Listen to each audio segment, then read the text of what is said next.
Homer, jour 32. Nous sommes le 17 Iyar. Shabbat Shalom à tout le monde. Aujourd'hui, pas de bougie, mais une image du lion de Juda derrière avec l'intensité, le feu, la crinière. Voilà, j'espère que vous avez passé une bonne semaine de travail. Aujourd'hui, c'est la grande journée du repos. C'est une journée où on va se concentrer sur Hachem, sur les autres, sur notre relation avec Hachem et avec les autres. Et aussi la famille et le repos. Et nous allons aussi lire aujourd'hui la Mishnah 14, qui va nous rappeler un petit peu le rôle que nous avons par rapport aux personnes qui nous entourent. Chapitre 2, Mishnah 14, Rabbi Elazar dit « Soyez persévérants dans l'étude de la Torah, sache que répondre à l'émancipé et considère devant qui tu peines et que le maître de ton ouvrage te paiera fidèlement le salaire de ton travail. » Il y a le thème du salaire, il y a le thème du travail. Je crois que nous reverrons ça avec notre frère Alain prochainement, dans une Mishnah très passionnante. Et puis, il y a peut-être un mot qui vous a frappé dans cette Mishnah, le mot émancipé. Que veut dire émanciper ? Peut-être pour vous, émanciper vous rappelle l'esclavage et la libération de l'esclavage. C'est un terme qu'on revoit beaucoup dans les films sur les États-Unis, 18e, 19e siècle, le nord, le sud, l'esclavage, les esclaves noirs émancipés par leurs maîtres. Il pouvait y en avoir quelques-uns, mais la plupart du temps, ça se passait mal et ça s'est fini par la guerre de sécession, bien que la ségrégation ait continué. Donc ça aussi, c'est une bonne leçon. On peut éliminer l'esclavage d'une loi, d'un pays. On peut libérer physiquement les personnes, mais mentalement et dans les mentalités, les choses peuvent durer pendant des années et des années. Rappelons-nous que la garde nationale a dû être appelée pour que certains étudiants noirs puissent rentrer dans certaines universités. Lyndon Johnson, je crois, ou Kennedy, je ne sais plus très bien, mais des présidents américains dans les années 50-60 ont fait rentrer, fin 50, années 60, ont utilisé la garde nationale. Donc l'émancipation, ce n'est pas facile. Il y a l'émancipation légale et il y a aussi l'émancipation dans les têtes. Sortir des Mitzraïm, ce n'est pas facile. Mais ici, ce n'est pas dans ce contexte. Le terme émancipé ici est plutôt lié aux personnes qui ont décidé de se libérer de la Torah, dans le sens « je ne veux plus l'écouter », je ne veux plus l'étudier, je ne veux pas la suivre. Voilà, c'est dans ce sens-là que la Mishnah 14 parle des émancipés. Et en fait, il y a deux types d'émancipés. Il y a les émancipés qui viennent du peuple hébreu, et puis il y a les émancipés qui viennent des nations. Et il y a un commentaire passionnant que je vous conseille, de Maïmodine, Rambam, qui donne des conseils très spécifiques. Alors, il ne faut pas oublier que Maïmonide a été dans un contexte, au XIIe, XIIIe siècle, dans un contexte de lutte assez acharnée, soit au niveau physique, avec par exemple les expulsions en Europe, soit au niveau spirituel et de l'étude, dans certains milieux où on poussait fortement, voire on obligeait les Hébreux, les Juifs, à renoncer à leur foi. Je ne vais pas parler de l'Espagne, bien sûr, vous connaissez, les Maranes, une blessure très très profonde, ou dans d'autres pays d'Afrique du Nord, de l'Égypte ou ailleurs, où le statut de dhimmi qui veut dire un peu diminué, soumis, qui était réservé aux chrétiens et aux juifs, qui faisait en sorte que vous n'aviez pas tout à fait les mêmes droits que les autres dans les sociétés arabes musulmanes, pouvait pousser des personnes à renoncer à leur foi, sans parler des persécutions. Maïmonide donc a évolué dans un lieu, dans une période qui était concernée par cette question. Et dans son commentaire, il est assez radical d'ailleurs, n'oubliez pas, c'est le XIIe, XIIIe siècle, il dit qu'il ne faut pas s'occuper des émancipés qui viennent du peuple juif, mais qu'il faut être très attentif aux émancipés qui viennent des nations. Et en fait,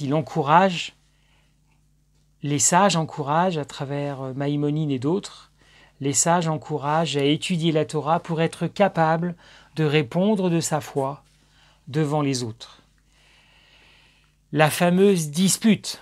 Alors on ne va pas en parler aujourd'hui, peut-être on fera une vidéo un jour sur la fameuse dispute de Barcelone avec un autre rave, Ramban. C'est un autre rave incroyable. Une dispute, dans le bon sens du terme, s'est passée en Espagne. On en parlera, n'hésitez pas, vous pouvez acheter un livre qui en parle, édition Verdier, La dispute de Barcelone. C'est fondamental. Pourquoi c'est fondamental? Parce qu'on se rend compte que sur Internet, il y a des sites qui parlent toujours de ça, et il y a des sites qui appellent à faire attention à ceux qui croient en Yeshua, et qui apprennent comment attaquer, comment détruire les arguments pour ceux qui croient en Yeshua.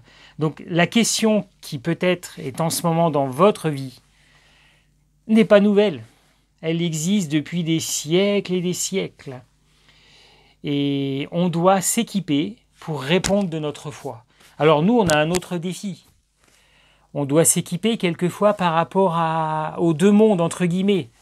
On peut être rejeté par le monde chrétien, le monde des églises, mais on peut être aussi rejeté, et peut-être c'est votre cas, par le monde de la synagogue.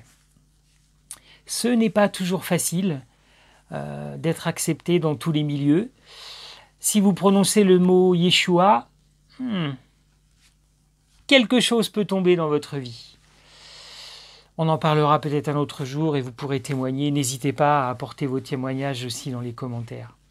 Donc le Rambam et les sages nous appellent à prendre au sérieux la Torah, l'étudier avec sérieux, pour être capable de répondre de notre foi devant les autres.